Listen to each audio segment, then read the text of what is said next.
Imagine you are a parent. It is Christmas Eve. Your children are asleep upstairs. You wake in the night to smoke.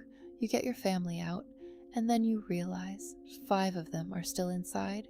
You run for the ladder you always keep beside the house. It is gone. You try both of your trucks. Neither starts. You try to reach water. The barrel is frozen solid. You stand in the snow watching your house burn with 5 of your children somewhere inside. And in the morning, when the ashes cool, there are no bones. Not one. As if your 5 children never existed at all. George Sodder was born Giorgio Sodu in Sardinia, Italy, in 1895. He came to America alone at 13 years old, found work on the Pennsylvania railroads, and built himself into a self-made man, a trucking company, a house, a family. He married Jenny Cipriani, and together they had 10 children. By Christmas 1945, they were a large, loud, tight-knit Italian-American family in Fayetteville, West Virginia. George was known for 2 things, his work ethic and his mouth. He was openly, loudly anti-Mussolini, criticizing the Italian dictator at community gatherings in a town with many Italian immigrants who did not share his views. That would matter later. 9 of his 10 children were home on Christmas Eve. The eldest son was away in the military.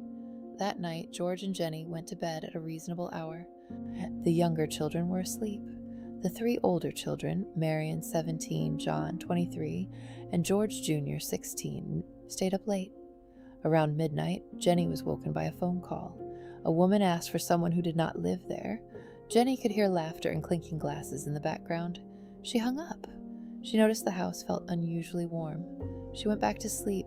At around 1 a.m., Marion smelled smoke. The roof was on fire. She woke her parents. George broke a window and re-entered the house, slicing his arm so deeply he didn't feel it, screaming for Morris, Martha, Louie, Jenny, and Betty. He heard nothing back. He ran for the ladder. Gone. He tried the trucks. Neither started, despite both working fine the previous day. He grabbed buckets. The rain barrel was frozen solid. He screamed for the fire department. A neighbor drove in person to the station not 2 miles away because the phone lines were dead. The fire department took 4.5 hours to arrive. By then, the entire house had burned to the ground. Of the family of 11, George, Jenny, Marion, John, George Jr., and 2-year-old Sylvia had escaped. 5 were not among them. Morris, 14, Martha, 12, Louie, 9. A Jenny, 8, Betty, 5. Nobody had seen them come out. Nobody had heard them scream. On Christmas morning, the family stood in the snow looking at ash. The official investigation lasted 1 day. Fire Chief F.J. Morris declared the cause faulty wiring and the children dead. The bodies, he said, had been completely incinerated by the intense heat. The family accepted this for about 48 hours. Then Marion said something that changed everything.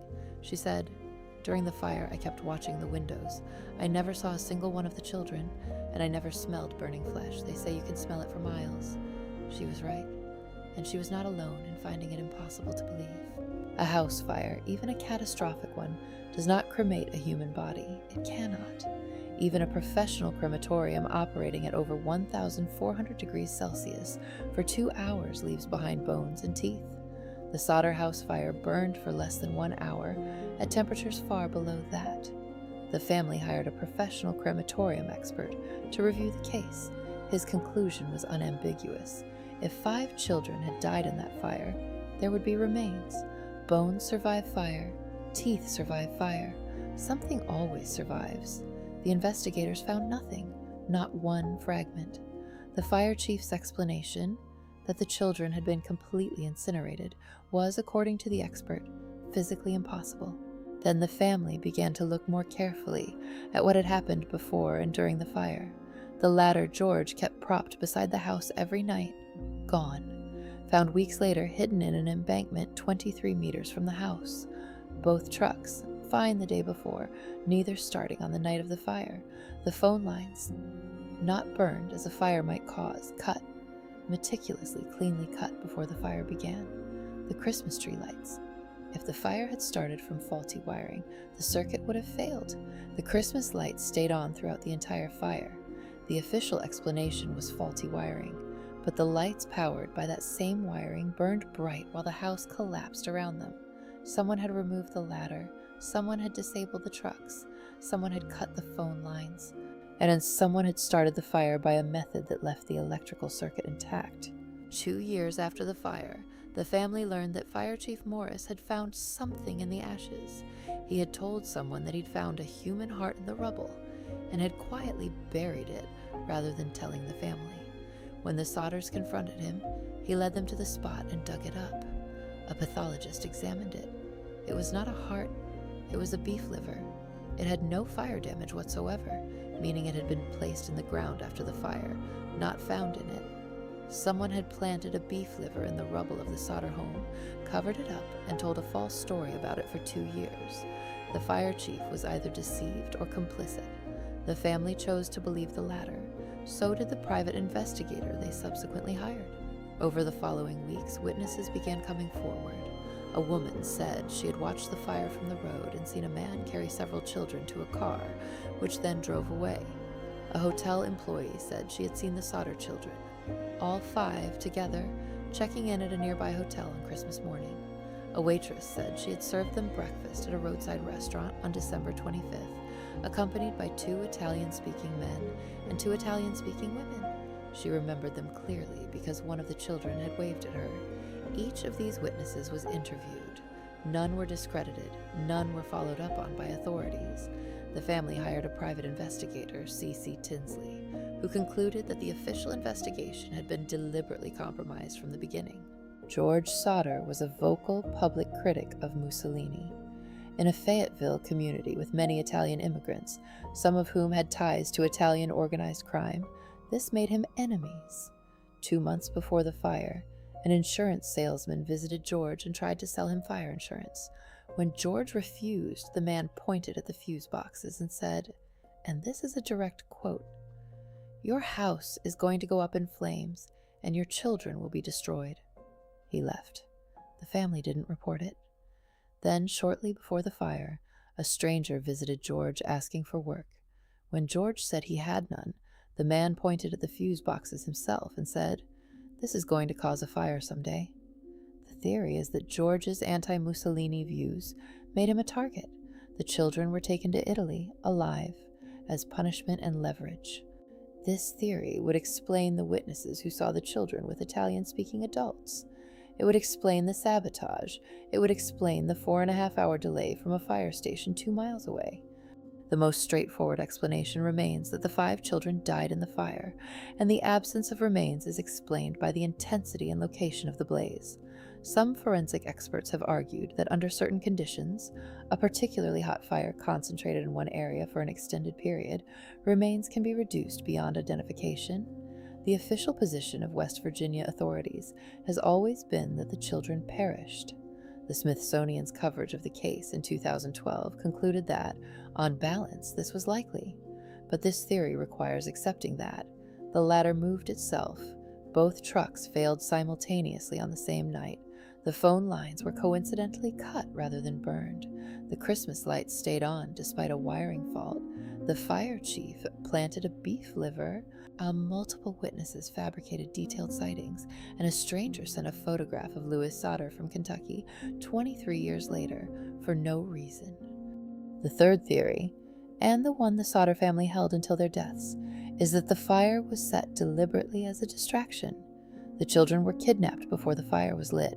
Someone removed the ladder, disabled the trucks, cut the phone lines, and started the fire knowing the family would be trapped fighting it while the children were taken away in a car. The fire chief was paid or pressured to declare the children dead, closing the case before it could become a kidnapping investigation. This theory explains everything: the missing evidence, the tampered vehicles, the cut lines, the witnesses, the photograph. What it cannot explain is motive. Why those 5 children? Why Christmas Eve? And why, if they survived, none of them ever came forward in 80 years? In the early 1950s, George and Jenny erected a billboard on Route 16 outside their town. On it were the 5 children's photographs, the last pictures ever taken of them. Beneath the photographs were the words, "What was their fate? Kidnapped, murdered, or are they still alive?" It offered a reward of $5,000, later raised to $10,000, for any information. The billboard stood for nearly 4 decades. It became one of the most recognized landmarks in Fayette County.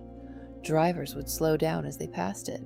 Locals grew up knowing those 5 faces, and every year that it stood there, it was a public declaration that George and Jenny Sodder refused to bury their children in a fire that left no bones. The family spent decades chasing leads. George traveled to New York, Texas, Florida, and St. Louis following reported sightings.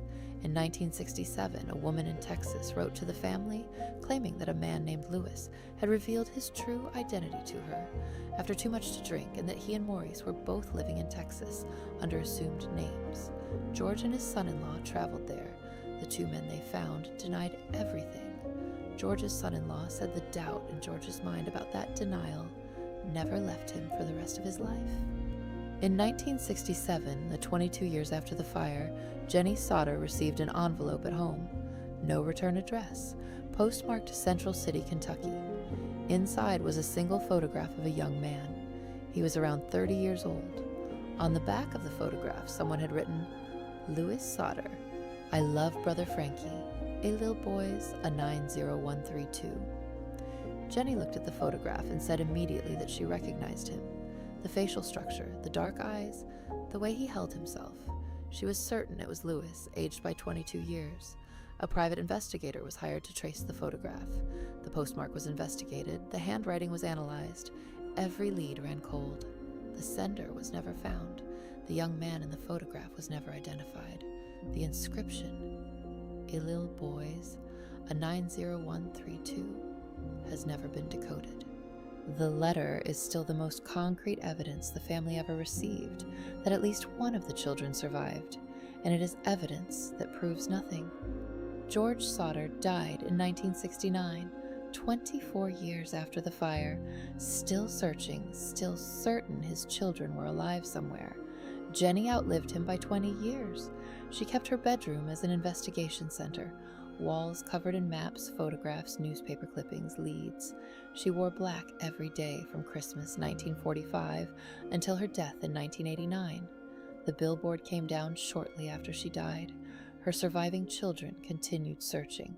They distributed flyers, followed leads, kept the case alive through the internet age. The last surviving sibling, Sylvia, who had been 2 years old the night of the fire and had called it her earliest memory, died in 2021. She was the last person alive who had been in that house on Christmas Eve. She died without an answer. The 5 missing Sodder children, Morris, Martha, Louis, Jenny, and Betty, remain officially missing to this day. There is a memorial garden now where the Sodder house once stood. Jenny planted flowers there every year for 44 years. She tended it carefully, the way you tend something you refuse to abandon. What happened on Christmas Eve 1945 in Fayetteville, West Virginia has never been officially re-examined, never been solved, and never been closed. If the 5 children were kidnapped and taken to Italy, they would be in their 80s and 90s today. If any of them are still alive, they know exactly who they are, and they have chosen for 80 years to say nothing, or someone has chosen it for them.